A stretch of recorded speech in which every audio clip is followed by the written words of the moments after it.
How you guys all doing? Welcome back to the GSMC Chip Shot Football Podcast, brought to you by the GSMC Sports Network. I'm your host, Manny Maradiaga, live today on Wednesday, July 26th. I knew I was going to say July 26th.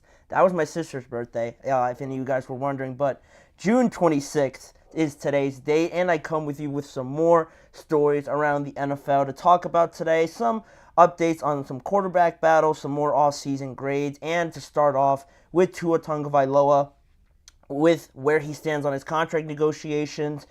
The reports say that the Dolphins and Tua are struggling to find a middle ground as of right now. We're getting closer to training camp, so we'll talk about what that means for Tua and what specifically is being said about those negotiations. Then, like I mentioned, a quarterback battle update in Las Vegas this time, talking about Aidan O'Connell and Gardner Minshew. Who has the upper hand up until this point, and is that the right choice, in my opinion? And also some more off-season grades, this time in the NFC South, to go over the Saints, the Panthers, the Falcons, and the Tampa Bay Buccaneers, and all their transactions this offseason. Plus, so much more on today's show. Before I get started, I wanted to remind you guys, if you have any questions or comments, to use the tip and donations link, gsmcpodcast.net. By using that link, I'm able to see your question or comment. I'll read it on air, and that way get your guys' thoughts and perspective on anything I say or on any of the topics on today's show. It's a massive help for this show and also the network, so please, if you guys would, use the tip and donations link with any of your questions or comments. But like I said, we're going to start off right off the bat with one of the more important negotiations, one of the more important sagas in this offseason with Tua, trying to find a contract extension, trying to get something done here with the Miami Dolphins. Tua so far was in and out of the voluntary workouts through OTAs and all the other ones before that. And it surprised people because the fact that he was even there sometimes during the voluntary practices surprised a lot of people, just because that isn't the typical action that you do when you're trying to really work out one of these massive contracts like most quarterbacks do, or the wide receivers that we see in this offseason. Usually they don't show up if they don't have to be there, but Tua went a step above, went out of his way really to go out there, show that he's there. I think that was a good sign for him. I think that was a good action that he did, but now he is trying to get, compensated for that. Not only just those actions, but obviously what he did during the regular season, and also during mandatory minicamp now, where he was obviously there being a mandatory part of the offseason. You had Tua's response that I thought was very interesting to what he responded to a contract question that he was asked during mandatory minicamp, where he basically said that the market is the market. When somebody asked him about those negotiations, that's all he said. The market is the market. And from what you can pull from that, you can see where he feels that his value is, right? You don't say the market is the market if you don't think you're worth what some of those top guys have just gotten. Most recently, Jared Goff and Trevor Lawrence, right up there near the top. Trevor Lawrence tied for the highest paid quarterback in the National Football League. And Tua clearly feels that he should be up there. And not only is his response really interesting from what he said about the contract negotiations, but what Jeff Darlington, a analyst, a insider, NFL insider for ESPN, I thought it was really interesting what he said on Tuesday about this contract situation, sort of updating us a little bit more of what's going on, where is the holdup a little bit between the Dolphins and Tua. And to what he said, I wanted to have it up here for you guys so you guys could see it as I also read on with it. He said on Tuesday that the complicated part of this is that the Dolphins can point at that Jared Goff deal and say, we're not the Detroit Lions, we're not making that decision. But when Trevor Lawrence then leapfrogs it, you got a situation because right now the Dolphins are not offering the contract that is the market value based on those other deals that were done. And that's the crucial part, right? The last bit of that, where he says the Dolphins are not offering the contract that is the market value at this point.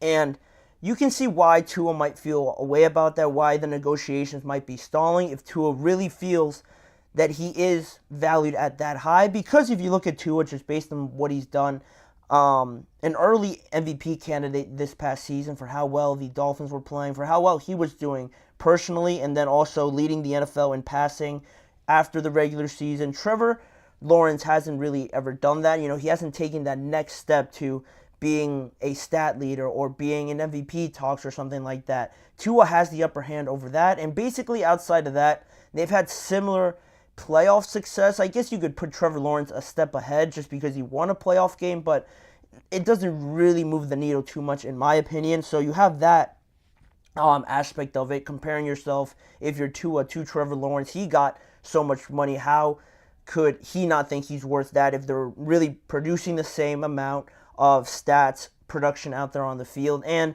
Tua has been in those conversations, like I mentioned before.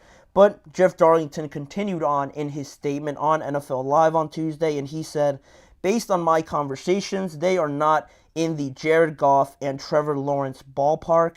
And that to me speaks volumes on where the negotiations are right now. And I would have to agree with Jeff Darlington. It tells you a lot of not only where the negotiations are, but where the Dolphins sort of feel that their cap, their limit is with Tua, if that makes sense. If they're really not valuing him at that much, and that is fair because obviously that's a lot of money, but if they don't feel that he's worth it, there are certainly some doubts, and those doubts creep in because of the health issues, the health concerns that Tua has been prominent to have pop up here and there. Most recently, a couple years ago with the concussions and just getting hurt, coming into college with some injury problems. You can see why that's a major concern. I'm a very big proponent of availability is the best ability. Availability is the best ability for these NFL players because you can't say anything, you can't argue anything, you can't have anything to leverage if you're just not out there playing. That's your biggest contribution that you can have. Whether you're an A-plus player, whether you're an elite player, comparing yourself to any of these other guys, if you're not out there, you serve no purpose to the team because they are investing so much money in you. So you can understand where the Dolphins are still hesitant on that point, but I'm going to get to that a little bit more in just a few seconds. But I wanted to continue on here with some more sources that say that Miami plan to make Tua a final pre-camp offer that'll be significantly more than what this last year is supposed to earn Tua Tagovailoa, which is around $23 million for this last year that he's on his rookie deal. And then their last offer potentially before training camp starts will be significantly more than that, but it won't be at that market value at $53 million, which is what Jared Goff got and what Trevor Lawrence got. And now to touch back on that point about the health and talk more about where I stand with this, I think this situation is similar to Brandon Ayuk because Ayuk values himself at $30 million per year, maybe a little bit more, give or take $1 million or so from 30 million per year. That's where he values himself at, but the Niners are sort of hesitant. They're at more of a $27, $28, $26 million per year, and they have a disagreement there. It's the same thing I feel like with the Miami Dolphins and Tua. And back to the injuries, pointing to the idea that Tua is fragile. He has this fragility about him, and that's almost, I want to say, unfair to just hold that over Tua's head, that we're not going to give him this money because there is a chance he could get hurt. You can say that about anybody, but obviously with Tua, it has popped up more frequently, so you can base that off of that. But at the same time, if that's the only thing that's holding the Dolphins back, that is sort of being held over Tua's head of an indictment against him, I'm not really too bought in on just that idea that, oh, he's going to get hurt eventually, we can't give him this much money. Because what he's done on the field, the production, what sort of relationships he's built with the receivers, and how this offense is almost built around him with Mike McDaniel and bringing his system in there, fitting in with Tua's skill set. I think it's all too good. They're in a very good spot right now where you don't really want to risk it because in the negotiation part of the NFL, in the just team building, chemistry part of this all, the quarterback spot obviously is the most important. And are the Dolphins really that confident to hold this over to his head for that long and maybe run the risk of moving on from him?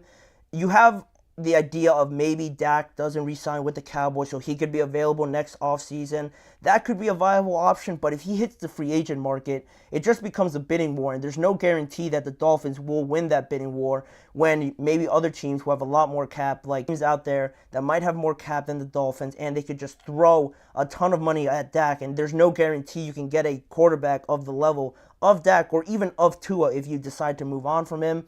I'm not saying that fear should just be the only thing, but I think they might have to just give in a little bit to this negotiation part with Tua, especially because I question their confidence in Tua not being able to shake the injury problems. Are they so dead set that Tua's just always going to be hurt? There's always going to be a massive risk that he's going to be hurt. Maybe that could definitely improve. That's not something that always follows a player. Obviously, making the transition from college to the NFL is going to be hard, and he has struggled with that injury-wise, but are they 100% convinced that he's not going to shake those problems? That's one question I ask about the Dolphins, and also, are they confident about finding another quarterback that easy? Because they're in a win-now mode with how good this team is right now. To just take away the quarterback and try to find a new one, that could be very capitulating for a team competing in a very competitive AFC. And I'm not saying definitively give him $55 million. I wouldn't have given Jared Goff, probably. He's one that I could have seen 50-something, 53 like he got. I could have accepted that, but I wouldn't have given Trevor Lawrence that much money. Tua, probably not yet at this point, just off of one good year, one healthy year. I probably wouldn't give him 55. I'm not giving Jordan Love 55, and I'd probably, if I'm the Dallas Cowboys, not giving Dak $55 million either. If there's another team and they're in a win-now mode, that's a different story. But with each of these teams, I'm not giving any of those quarterbacks $55 million. And the Jaguars really screwed this up for everybody because Trevor did not deserve that. And they're almost falling in the same category that I'm trying to explain here with they have this quarterback in place. I talked about this a few episodes ago, the fear of losing this quarterback, and it does apply. It's definitely a viable reason to pay your quarterback. But I think they just overdid it at some point, and I don't know, you can't just always find another quarterback out there on the market like I just said, but 55 for Trevor, at one point do you really realize that, am I giving up too much here just to not try to find another quarterback? And it's the same with Tua after one good year, but the difference is there that we've seen more out of Tua, I believe, than we've seen out of Trevor. The fear of losing Trevor, he is a decent quarterback. I'm not saying he's awful, like bottom 10, but from what you see on the field, the production, and what you saw from Tua has definitely done more, and he, to me, is more worthy of a higher contract than Trevor.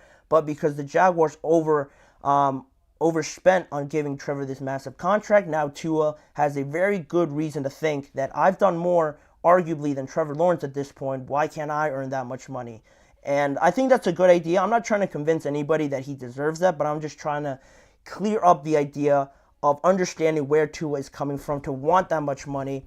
And I think he has good reason to want that much money, just compared to Trevor and Jared Goff there a little bit. But I think if this doesn't improve, and from what we've seen how this has developed up until now, close to training camp, I'm starting to feel a little bit more like he could hold out at this point, more so than before. But that's where I'm feeling. It seems like it's taken a little bit of a negative turn just about with this whole contract negotiation. But I don't know. That's where I stand with it. I hope that it gets done because I think the Dolphins would really screw this up if they just messed with the flow of the offense, messed with the flow of the team. If they didn't re-sign Tua, because again, there's no guarantee you find another great quarterback on just the market just in the next year. But that's where we'll leave that topic. A very interesting one that I know I'm going to touch on more as we go through this offseason. But in saying that, we're going to go into the first break of the show. And when we return, we're going to talk about a quarterback battle in the AFC West with the Las Vegas Raiders. Aidan O'Connell against Gardner Minshew. Aidan O'Connell has the upper hand as of right now. Is that the way that the Raiders should go, or should Gardner Minshew really have a more consideration as the starting quarterback? So more into that topic when we return. You're listening to the GSMC Chip Shot Football Podcast. I feel like I'm losing my mind. Is everybody in the world blind? Please, Lord, give me a sign, a sign. I feel like I'm losing my mind. Is everybody in the world blind? Please, Lord, give me a sign, a sign. I wanna be the greatest. Everybody on the fake shit. I look around and feel like everybody is the fakest. I make this every day and I'm impatient, hoping one day I blow up from the basement. Statement, the top is so vacant. I don't hear shit that I think is amazing. Waiting for my day when I'm playing sold out shows for 1,000 faces. Hey, give me that crown, get in my way and to be put down. It ain't your place, no, this my town. If I want that shit, then I'll get it right now. I'm losing it, the noose it fits. Some losing shit, a stupid myth. You choose to live or choose to dip. You choose to fight or lose your grip and lose a gift. I feel like I'm losing my mind. Is everybody in the world blind? Please, Lord, give me a sign, a sign. I feel like I'm losing my mind. Is everybody in the world blind? Welcome back to the GSMC Chip Shot Football Podcast. Now talking some more on another quarterback battle, this time with the Las Vegas Raiders. Gardner Minshew was that other quarterback that was signed to the Raiders this offseason. He signed, and most people thought, or at least I did at the beginning of this, that he would be probably the favorite right off the bat to be that number one quarterback for the Las Vegas Raiders. And although that was my thought, head coach Antonio Pierce said that both would get the opportunity to at least earn that spot just based on what he saw out of AidanO'Connell last season. He felt he earned that right to compete equally with Gardner Minshew. And I think with all the draft talk coming in and the Raiders sitting at that number 13 spot, there was no surprise when the quarterback rumors came up and they were also involved in maybe potentially trading up, the connection with Antonio Pierce and Jaden Daniels.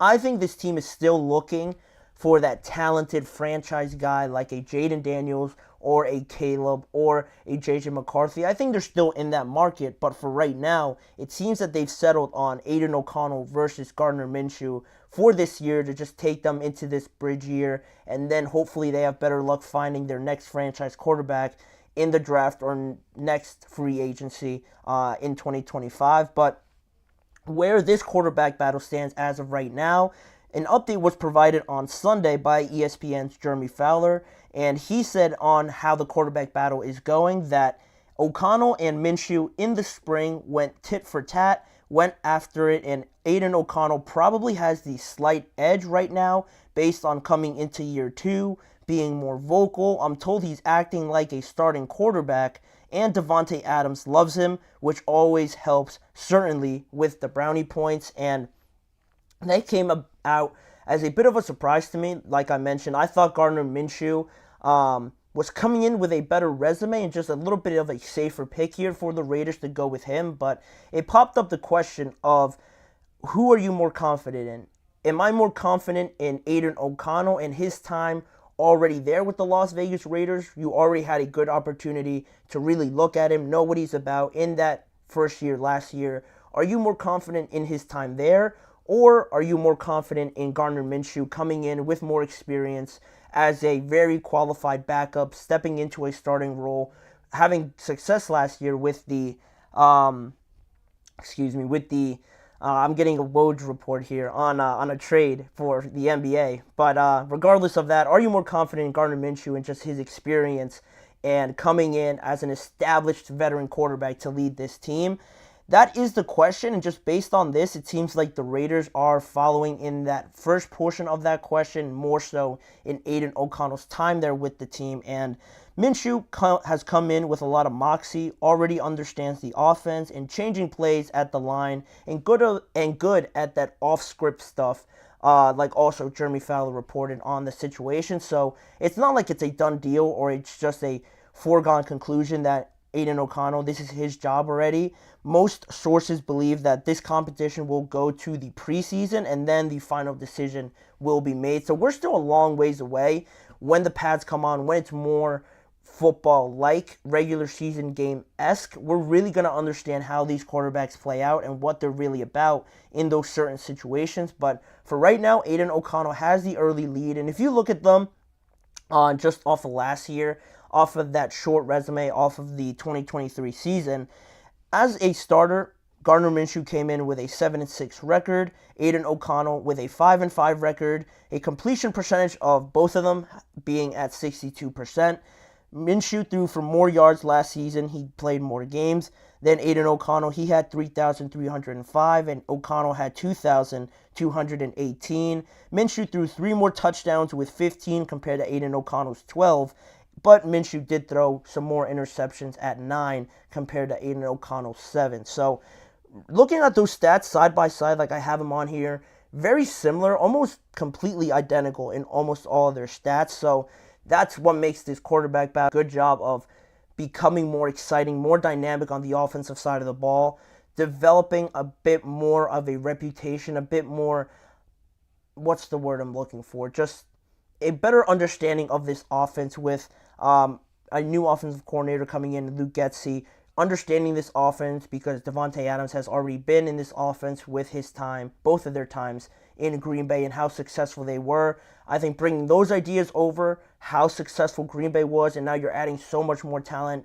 with a Brock Bowers, with Adams, with Jacoby Myers, with Michael Mayer as well. They have a lot of exciting prospects on this team that I think you have a good spot. You're doing well to build around this team. And then, like I'm always preaching, when you draft that rookie quarterback or you bring in a new quarterback into a new system, a new team, a new environment, you already did your homework, you handled your business, you got everything else prepared for that quarterback to be as successful as possible when he does step in. So I like what the Raiders have, what they have been doing up until this point, and they're both of these quarterbacks are so similar in terms of stats, productions. It's hard to really see them really doing any better with either one. If they decided to go with Gardner Minshew or if they decide to go with AidanO'Connell, it's hard to predict and say, oh, they're going to be so much better with this quarterback or this quarterback. I basically think they're going to get the same thing and probably finish the season around 500, I would say, give or take a game or two above or below 500. That's just me because that's where I see them at this point in their whole team development. And these quarterbacks aren't the typical game changers. And I wonder if, in saying that, if there's ever a wild situation in the alternate universe where AidanO'Connell or Gardner Minshew play so good that the Raiders just decide to make these guys the future quarterbacks going forward, because it is so tricky in free agency and in the draft. Like we just saw this year, all the teams in the top 10, top 12, if you go all the way up to the Denver Broncos, were in the quarterback market, and they drafted Penix, Bo Nix, J.J. McCarthy, Drake May, Jaden Daniels, and Caleb Williams, all in the top 12 picks. You're always so surprised with how many teams are actually needing a quarterback, and you're never really guaranteed a top, very talented quarterback. So in an alternate universe, is there any way O'Connell or Gardner Minshew could be this team's future quarterback going forward for the next 4 to 5 years? That's a hard sell. That is a hard sell, even to myself, trying to sit here and convince myself. But it is just an interesting thought because, like I mentioned, everything else is so uncertain that you don't want to settle, but sometimes you have to, like they did this year. And moving forward, you hope that they get a more talented quarterback, more not established, because if you get a rookie, it's not really established, but you get what I'm trying to say, a more dynamic quarterback that people look at and say, okay, this guy can be a franchise quarterback. I don't think people have that impression right now of Gardner Minshew, obviously because of his experience going on in the NFL already, and just what we saw off of AidanO'Connell last year.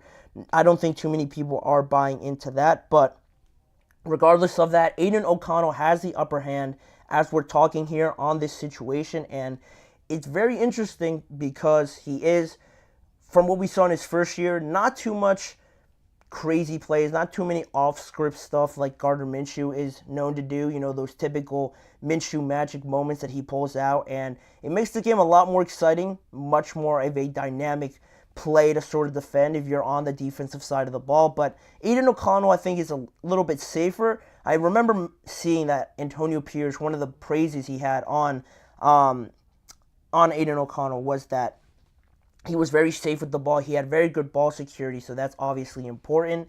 But we'll see. I think this battle is long from over. That is according to the sources around this situation, and it's going to be super intriguing to follow just because Gardner, I think, is starting to get there a little bit. I mentioned he knew the offense, but I think there's still some time there to try and get more comfortable in this system with Luke Getsy. AidanO'Connell definitely has an upper hand, and always, if Davante Adams likes you, if you have him on your side, it's hard to convince the organization to not go with what Davante Adams says. That's just the reality of the situation when you have these stars on your team. So good for AidanO'Connell, I guess, that he has Davante on his side. But when this is all said and done, I think we're really going to learn more about this in the preseason. I'm sure they're going to be split either way in this quarterback competition. So it's going to be super exciting to watch. And I'm excited to see the Raiders. I think, like I said, they're going to be 500, but at the same time, I think there's going to be some games in there where it's exciting. I truly believe that against the Chiefs in division games or just all over the conference. It's going to be something to surely tune into in 2024. But when we return after our next break, we're going to come back and talk about some more off-season grades this year in this year's off-season. In the NFC South, Saints, Bucks, Panthers, Falcons, you know the deal. I'm going to grade them when we return after this break. You're listening to the GSMC Chip Shot Football Podcast. Looking for your daily fix of sports talk without having to pay for it? GSMC Sports Network is available on YouTube. Just search GSMC Sports Network. Get your fix of daily sports talk shows on YouTube, absolutely free. NFL, college football, NBA, MLB, MMA, UFC, fantasy football, and so much more. GSMC Sports Network has shows running all day long, with new sports shows starting every 2 hours. Just like on your favorite cable sports channel, except GSMC Sports Network is absolutely free. Just search GSMC Sports Network on YouTube to catch one of your new favorite shows, like the GSMC College Football Podcast, Chip Shot Football Podcast, Hoops and Heels Women's Sports Podcast, GSMC Basketball Podcast, and so many more. Check it out for yourself. GSMC Sports Network, now available on YouTube absolutely free. Search GSMC Sports Network on YouTube right now.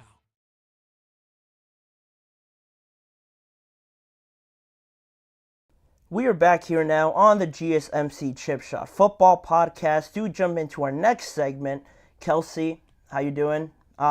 In the comments section. But also talking some more NFC South grades that we're going to talk about. And I just wanted to mention on, I think I could break NFL or NBA news on here with the NBA draft going on tonight. A Woj bomb just dropped, and the Wizards are trading Denny Avdija for the 14th pick and Malcolm Brogdon in this year's NBA draft that is going to go on tonight. So that's exciting. If anybody's tuning into the NBA draft, I'm going to be watching because I am a Miami Heat fan, so I will be tuning into that. And they picked 15th, so that has just changed a lot of the things. But back on to football, back onto the NFL. We're going to do some more off-season grades here in the NFC South. And as you see, we're going to start off with the New Orleans Saints. Not the most favorable of grades for me. They just really haven't done much. They haven't done too much because, one, their salary cap has not really allowed them to at this point, and they're really handicapped by that. They're really handicapped by this move here in the offseason with the salary cap. According to roster management, the New Orleans Saints have $15 million in cap space despite having Derek Carr, Marshawn Lattimore, Cameron Jordan, Taysom Hill, and more of their important players that you'd expect to have, these massive contracts with big base salaries and sort of things that have massive cap hits. But all those players, like I mentioned, Derek Carr, Lattimore, Cam Jordan, and a couple more, all have a base salary of under $1.5 million to keep their 2024 cap hit, trying to keep that low because in 2025, they still are $77.6 million over their 2025 cap hit at this moment. And basically, because they are so handcuffed by this salary cap and why it doesn't allow them to sign some massive players, they brought in Chase Young, which is my favorite move that they did this offseason. But at the same time, with bringing him in, that doesn't give you too much space to do too much outside of that. And they're basically, I just think, of course, I'm on the side that this is their fault, almost like the Cowboys with being in a salary cap issue at this moment. They're just basically holding on to their stars too long and almost settling for just running it back another year, hoping that, I don't know, you do a little bit better. I don't know how you could expect that also, just because you have the exact same group of players coming in and year out. You're almost right around 500, not too different from each year. They should probably look to try and trade some of their stars rather than just running it back and expecting different results at this point. But I don't know. The Saints are in a weird spot with their salary cap, and they added Chase Young, like I mentioned, which was great. They drafted Talise Fuaga for their offensive line, which is a great pick, but again, not doing too much outside of that to add some much-needed wide receiver help or just any offensive player on that side of the ball. They're in a weird spot right now. They're still decent. They have good players, but not too much to really move the needle into that next level of success. So they get a D letter grade this offseason. Then moving on to the Tampa Bay Buccaneers, pretty average, pretty quiet, but successful at the same time for the Tampa Bay Buccaneers because they were able to re-sign everybody and bring their most pivotal pieces back that you see there on your screen. They re-signed Baker Mayfield, they brought back Mike Evans, and they made Antoine Winfield one of the highest paid safeties currently in the NFL, which is what they needed because of the success that they had last year and how far they made it, having a good win in the playoffs over the Philadelphia Eagles. They had to bring these three guys back mainly because they are so important to their team. They were a major contributor, or they were major contributors to the success that they had. So bringing them back was mostly what they just had to do. And then outside of that, of course you want to get better, like I just finished talking about the Saints. But if just bringing these three guys back, I think we should deem this as a success. And also on top of that, they did add some players that I liked through the draft, mostly with Graham Barton already being projected to start at center after their old center, Jensen, retired, I want to say this season or this offseason, if I remember correctly, but he retired, so Graham Barton, projected as one of the best centers in this year's draft. He'll probably start right away, so you get an instant replacement there. And also, you drafted Jalen McMillan, who I thought was a very underrated receiver in this year's draft class. At Washington, you add him to Chris Godwin, Mike Evans, and Trey Palmer. Those three guys plus Jalen McMillan, I think is a very solid group of receivers that you have there in Tampa Bay. And through free agency, they also brought in safety Jordan Whitehead, who was a very affectionate player for this organization because they didn't want to release him when they had to. The Jets picked him up, signed him because they had more money, more cap space to do it. But fortunately for them, he returns and he does help out that secondary a lot more. Also, signing defensive back Bryce Hall from the New York Jets will help out that group a little bit more. But with the loss of Carlton Davis, that means Jamel Dean is probably your number one defensive back. But outside of him, Jordan Whitehead and Bryce Hall, it is a position where I think they should try to improve a little bit more if they can, making a trade or something or signing a free agent like Stephon Gilmore still out there. I think that would come very nicely for the Bucs. But regardless of that, they find themselves in a good spot, in a decent spot, I should say, actually, because a B- is all right about the midpoint where they did their homework, they handled their business, and that was major for them. So they get a B- grade for me in this year's offseason, which means now the Carolina Panthers just slightly above them. And I know they're not a better team. I'm not saying they're a better team, but this offseason, I really liked what they did because it felt like they were more motivated, more driven to really improve this year. Last year, I think they over-relied on Bryce Young coming in, just being the magic, the last missing piece to this puzzle, where this puzzle definitely was not needing just one piece to be completed. Now that Bryce Young is in there now at quarterback, it is a great start. You have that franchise quarterback, hopefully drafting him number one overall. But at the same time, last year, I was very critical of them drafting him, and even into this year now that I've been doing these shows, that they definitely weren't prepared at all to add him, to just expect to have a different result if they had problems on the offensive line, no real playmakers. On the defensive side of the ball, not too much helping out and evening out the balance of offense and defense, and not a great running game as well. So it was hard to point out to any positives last year when they drafted Bryce Young, but now, like I mentioned, it seemed like they were more convinced to go out there and really go and try and help their franchise quarterback. Hopefully, they signed Robert Hunt, that you see there on your screen, Damian Lewis to that offensive line. They re-signed Derek Brown, their defensive tackle, which you can make a very good argument that it is their most important player, most vital player, at least to that defensive side of the ball, and arguably their most talented player. So re-signing him was massive for the Carolina Panthers, and you also brought in Deontay Johnson in a trade. You signed the 2 guards like I mentioned. You drafted Xavier Legette and Jonathan Brooks, young, exciting playmakers, to have just options on this team. With Dave Canales also coming in as an offensive-minded head coach, that should help open up this offense now, and it's no secret as to why they added so many pieces on this offensive side of the ball to really go out there and execute the game plan that Dave Canales wants to project onto the Carolina Panthers. And they're not a finished product by any means. They're not close to being a competitor in this division, and much less the NFC as a whole. But it is at least an improvement. You need this sort of improvement to see that major step up for Bryce Young in his second year. If you want to see that development out of him, you have to do what you have to do around him with getting better, like the Bears did this year. That's a perfect example of what a quarterback should be walking into, and I think now the Panthers are sort of getting the idea. They're getting better. They get a B for me. I really liked what they did.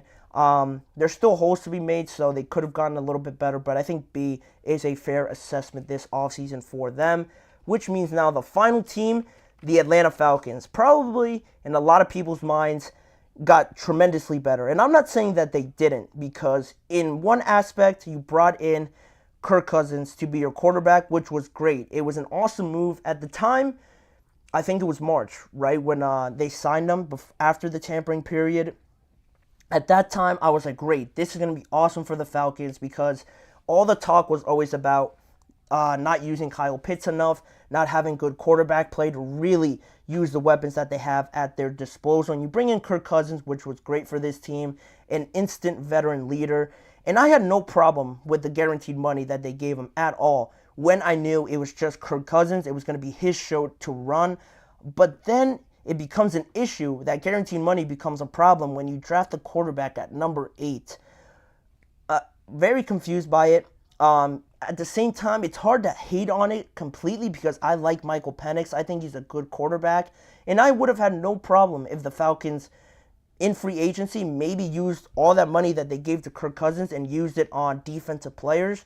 Or if they did the opposite, sign Kirk Cousins, and with the 8th pick, you draft one of the top-end defensive players in this year's draft. But they didn't do any of that. They could have drafted Michael Penix at 8 and used all that money, like I mentioned, on defensive players, and that would have been completely fine with me. But they gave all this guaranteed money to Kirk, and not only that, he gets all this guaranteed money, and if Michael Penix is good enough to start, you have a very expensive asset just sitting there on your bench. And again, your defense is still lacking tremendously, in my opinion.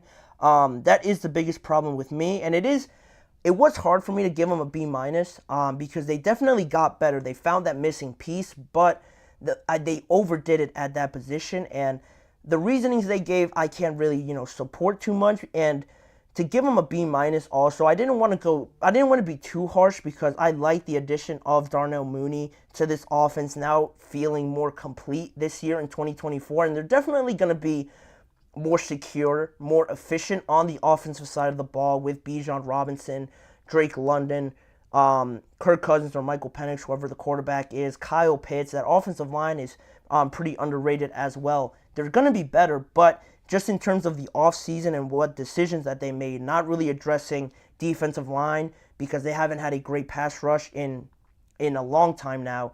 They didn't really address the secondary either. I know they have A.J. Terrell, and Jesse Bates is a very good player, but again, they need more, in my opinion, with the NFC and how high-powered it is with some of these teams like the Packers, the San Francisco 49ers, the Detroit Lions. You need a good defense to really be a contender, and I didn't see them really address that this offseason, so they get a B- grade for me.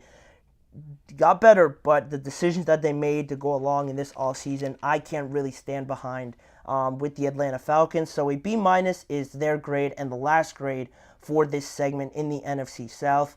Let me know if you guys agree with it, if I'm being too harsh on the Atlanta Falcons, or if I'm overhyping the Carolina Panthers and the Tampa Bay Buccaneers. You leave your guys' thoughts in the comments during the show or afterwards as well. But we're going to leave that segment there, and we're going to take another quick break from the action, and when we come back, we're going to talk some more topics on today's show. Looking at the Philadelphia Eagles and staying in the NFC, Lane Johnson talking about the expectations he has for this team and what the expectations should be for the Philadelphia Eagles after they collapsed in the second half of the year last year. And also, the Carolina Panthers got the approval to renovate their stadium, $800 million going into this renovation. We're going to talk about it, what went into this decision, and also what were some of the reactions to getting this deal approved. All that and much more on today's show. When we return, we're going to talk about those, so don't go anywhere.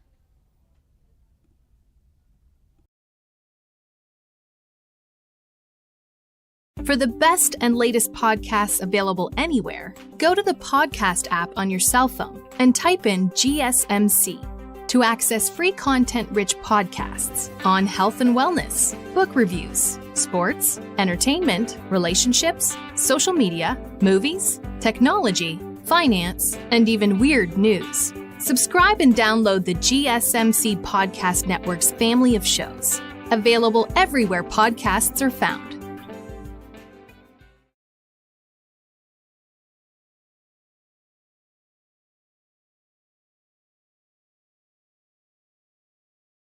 Back here now on the show to talk some more about the Philadelphia Eagles. I just finished talking yesterday about Jalen Hurts. Is he a top 15 quarterback?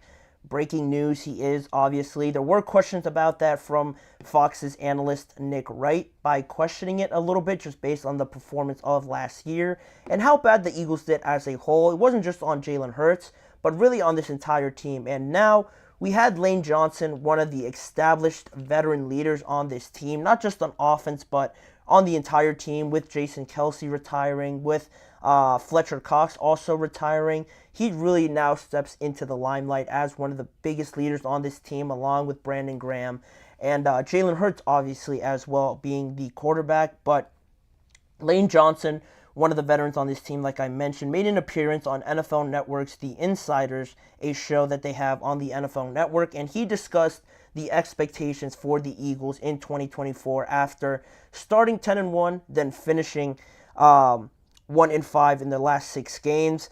Not the start and finish you want, obviously. It reminds me of the Steelers a few years back when they were 11-0 or 12-0, and then they lost their last 5 or 6 games as well, and they went out in the first round of the playoffs exactly like the Philadelphia Eagles did. So it reminds me of that, but how do the Eagles get back to their dominant ways like they showed in 2022 when they made the Super Bowl and they were this close from winning it, but some crucial mistakes in that game cost them. But they have the talent. There's no doubt that they have the talent here, and Lane Johnson said on their expectations that obviously we have to go prove things, and we are eager to do so, but when you just look at the guys walking around the building, we've got size, we've got speed, and guys are willing to work. And the main story, unfortunately, like I said, for the Eagles last year, leaving a bad taste in everybody's mouths with how bad they finished, with how discombobulated the offense looked, with the circus of moving Sean Desai up to the booth. Is he going to be on the field? Giving the responsibilities of play calling to Matt Patricia. The offense not looking efficient at all with Brian Johnson. Is Nick Sirianni calling it? There's a lot of moving pieces that just doesn't happen in a steady team that is rolling, that is running smoothly into the playoffs, where they are at the best point of at their season at that point. Ideally, going into the playoffs, you want to be playing your best ball, but the Eagles were obviously doing the opposite of that, and they want to fix it. And it's not like they need these catastrophical changes or just these massive changes that they have to make because, like I mentioned, they have the talent, A.J. Brown, Devontae, Jalen. And on the defensive side of the ball, it's a little bit more dicey, but they did a good job of addressing a lot of those things in this year's offseason. So off of that, they brought in Saquon, which was obviously the biggest addition and the biggest improvement that they made to try and fix some of their offensive struggles, like I mentioned. And Lane Johnson also spoke about that and how Saquon Barkley could be a massive help for them this year when he said, when you see what he can do at the running back position and we can flex him out at receiver, he can go. It's unbelievable. I never thought he would be playing for us, but here he is. I know he's excited. We're definitely excited up front. I think he's poised for a big, big year. And as of Tuesday, DraftKings Sportsbook has the Philadelphia Eagles as third favorites to be in the Super Bowl this year. And that's where my question now starts to pop up. Should the Philadelphia Eagles, if you look at their roster, top to bottom, offense and defense, should they be considered the favorites at this point? I know DraftKings has them as the third favorites to represent the NFC East, but should they be the favorites overall to make the Super Bowl, AFC and NFC? Should they be the favorite team to go and represent the NFC conference in the Super Bowl? And also to go along with that a little bit, what is considered a failure now? Because we're talking about Super Bowl already and we're just getting into July. What is considered a failure for this team? Because with so much hype being built up from me and from just the rest of the media, rightly so because of how good this team is. Kelsey said, Manny, what do you think of the Chargers? The Chargers are a good team. They're an interesting team, I should have said, just because the Chargers are doing something that not a lot of the NFL is doing.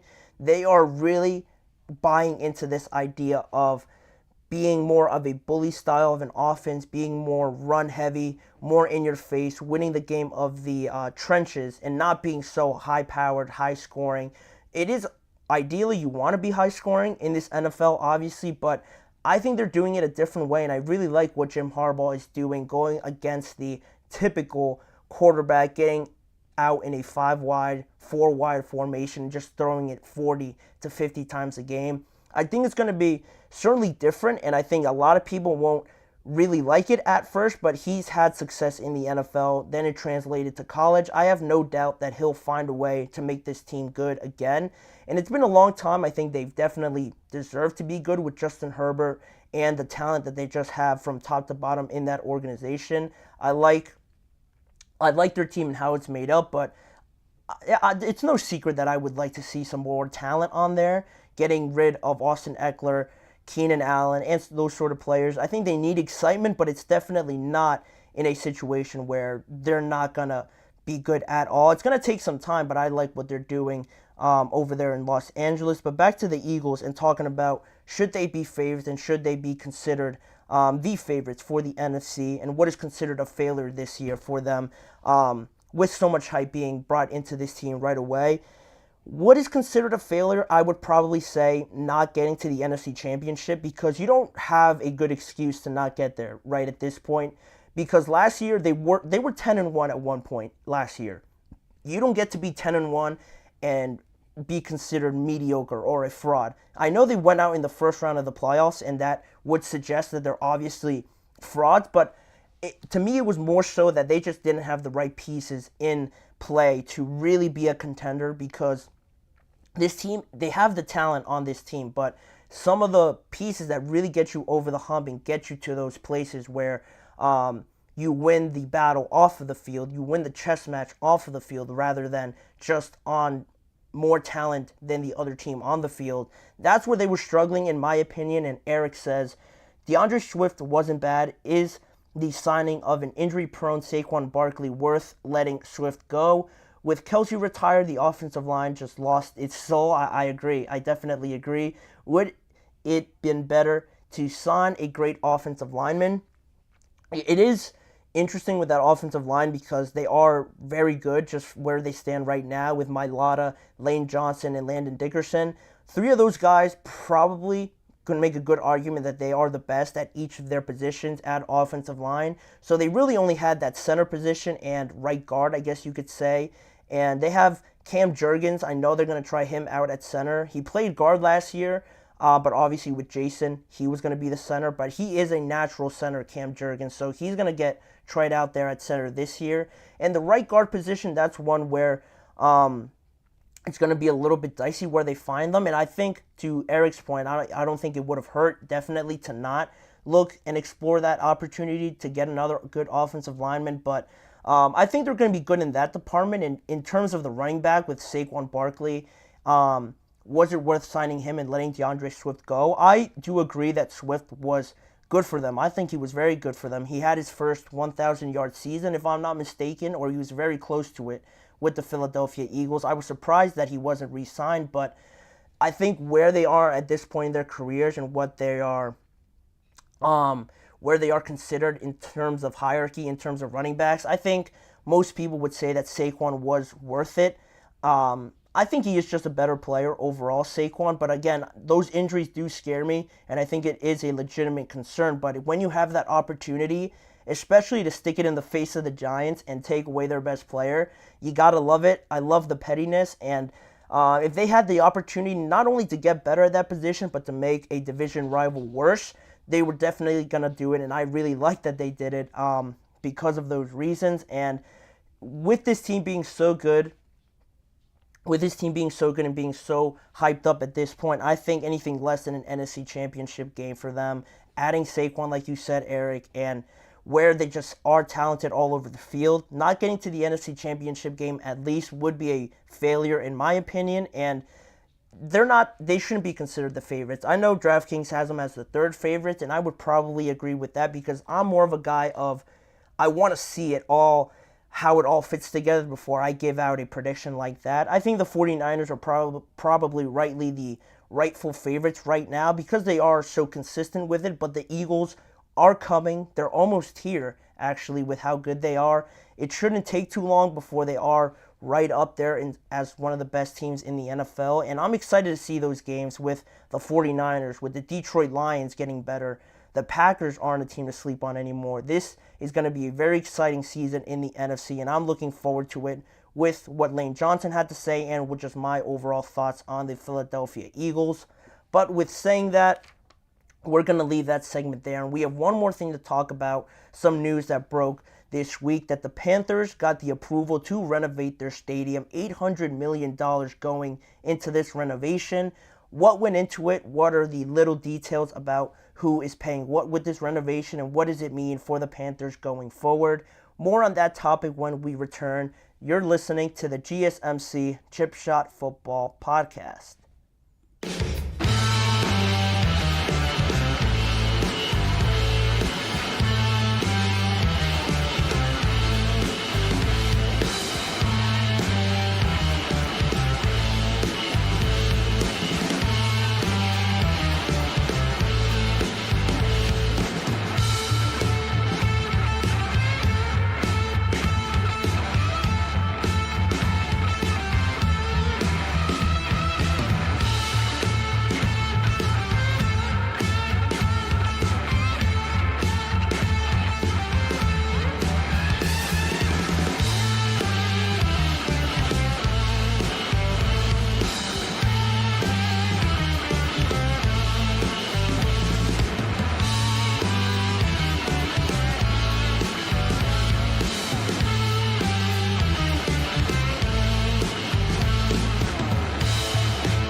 Back here now for the last segment on today's show to talk about some of the more recent breaking news across the NFL. Not so much on the field, talking about quarterbacks and contract negotiations and who is the favorite in the NFC like we finished talking about with the Eagles, but off the field with some exciting news. If you are a Carolina Panthers fan out there, I don't know too many, but there has to be some, hopefully some listening to this show.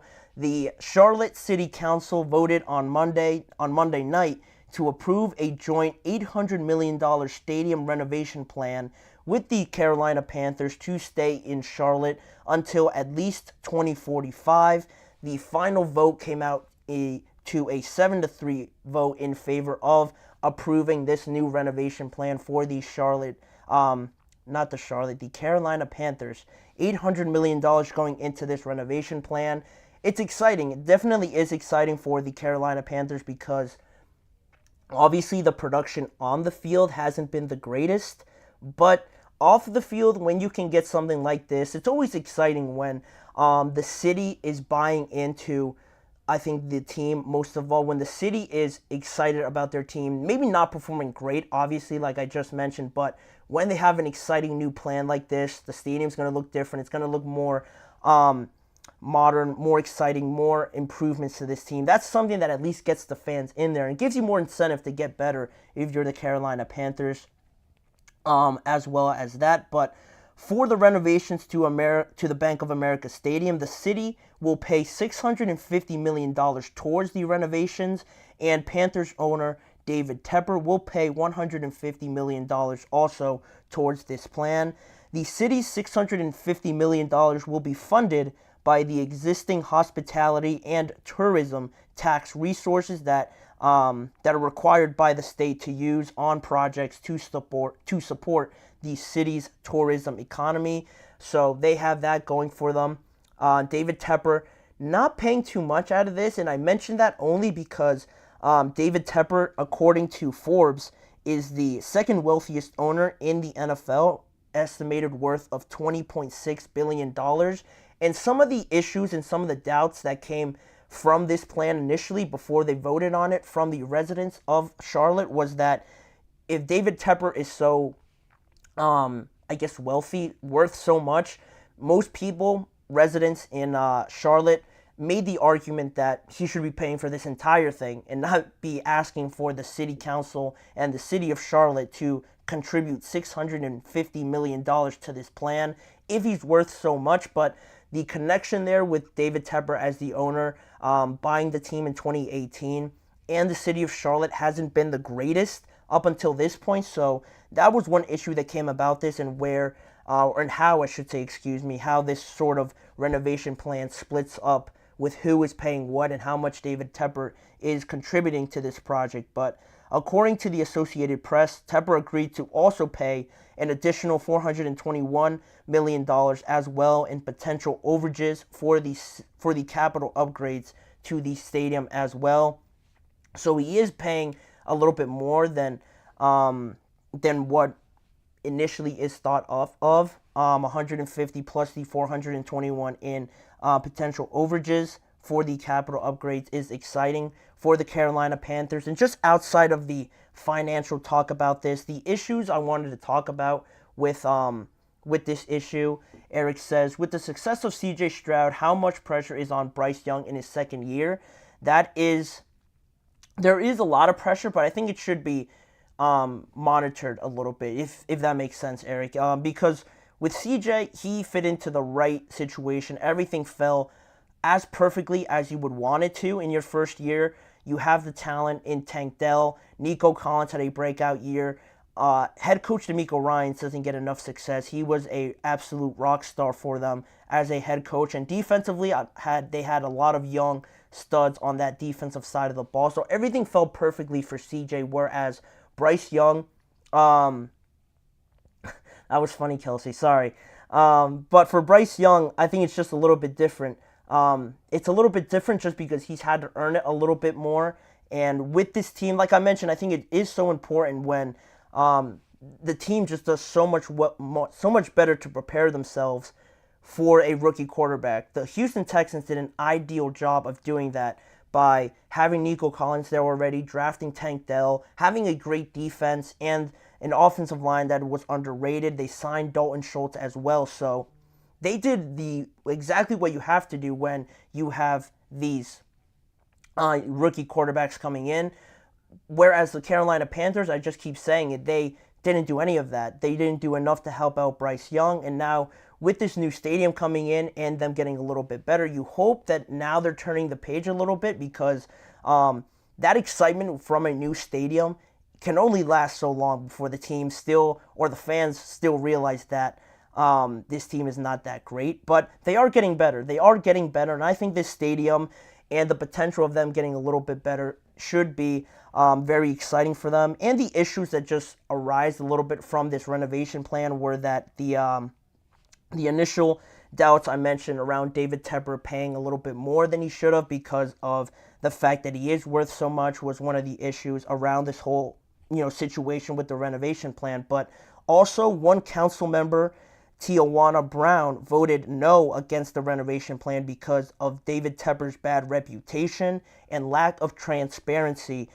with him overall. She mentioned or referenced back to an incident that David Tepper had last year when he threw a drink at a fan at an away game last season, and that on top of him asking for $650 million, according to Tijuana Brown, she said that the behavior of someone asking for $650 million is ridiculous based on, his actions. His character comes into question a lot, and that's why he doesn't have such a great relationship with Charlotte and just Carolina in general with this team because of those actions and just people not being too big of fans of him, and asking for $650 million doesn't sit too well when most people don't really like the owner, but it was approved. Basically, it just came down to the fact that Charlotte didn't want to run the risk of not having the Carolina Panthers in Carolina anymore, so that was a big turning point in having more council members vote in favor of this than against it. Also, since David Tepper took over the Carolina Panthers, they've had a record of 31-68. They've gone through 6 head coaches, and they were 2-15 last year. So hopefully they get that turned around potentially in this season. Just because, like I mentioned, a new stadium, this team is getting a little bit better. You want that to get better for them. And also, like Eric says, the NFC South, with the departure of Drew Brees, Matt Ryan, and eventually Tom Brady, is wide open. Can the Carolina Panthers win at least 9 games to get a playoff spot? 9 games is asking for a lot, Eric, I think. I think 9 games right now, if you mean right now, no. 9 playoff games right now, I don't think so. Or 9 games to get a playoff spot right now, I don't think so. But that is the hope eventually. With this team getting better, like I mentioned, you got a new stadium coming in. It's certainly exciting. The quarterbacks right now, you have Baker, Kirk, and Derek Carr to compete with, so it's definitely not a Drew Brees, a Tom Brady, and a Matt Ryan to compare them to, so it is in a weird spot. 9 games right now, I don't think so, but eventually we'll get to that point with the Carolina Panthers. I do believe that because they are getting better. I think with Dave Canales coming in, I'm a pretty big fan of him, so with him coming in, with them getting a little bit better, I think it should definitely improve this situation going forward. And just the last few details on the stadium. The renovations are set to finish in 2029, and the stadium is also one of the oldest stadiums in the NFL. It's been open since 1996, and no renovations have been made to it since then. So this has been coming for a long time. It comes at a great time where hopefully by 2029 the Panthers are a good team, hopefully. Back to Eric's question and just the NFC South as in general. Hopefully by that point they can get to be a 500 team, a very exciting team with Bryce Young, because we are rooting for Bryce Young, I think, on this show. We are Bryce Young fans. We hope that he does get better now that the Panthers have finally learned that you got to do your homework here before you expect any results from a young kid coming in here to just be the face of the franchise. Is certainly not easy by any means. So I'm looking forward to that. I don't know if it's just me, I love seeing like stadium renovations and this sort of thing come to the NFL. Tomorrow we're going to talk about the Jacksonville Jaguars and their stadium renovations. So that is something that's super exciting to me, just looking at the renovations and how cool it looks and the videos that you see drop on social media about it. I don't know, I think that's super cool, and by 2029, it's going to look really, really awesome, I think, in Charlotte, because it is a great place to have a football team. And lastly, Eric, I wanted to see Brian Flores get that head coaching job after Steve Wilks left. I think he definitely deserves it. I like him as a defensive coordinator for the Minnesota Vikings, but Yeah, I think he definitely does deserve it after Steve Wilkes left.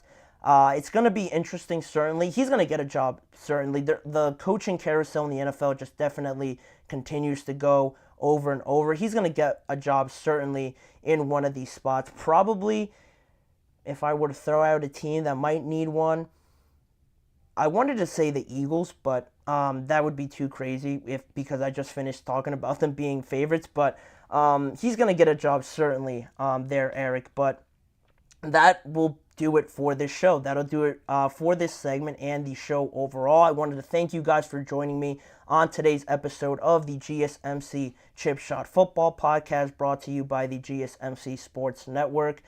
Remember to like, follow, and subscribe to the show, and also following the network on all forms of social media like Facebook, Instagram channel, and the GSMC Podcast Network channel, also for more discussions around the NFL. And lastly, tune in every weekday at 6:30 p.m. Eastern Time for more discussions and conversations around the NFL, again, with me, Manny Maradiaga, as your host. Thanking you guys for joining me, and I hope to see you guys all back here again tomorrow.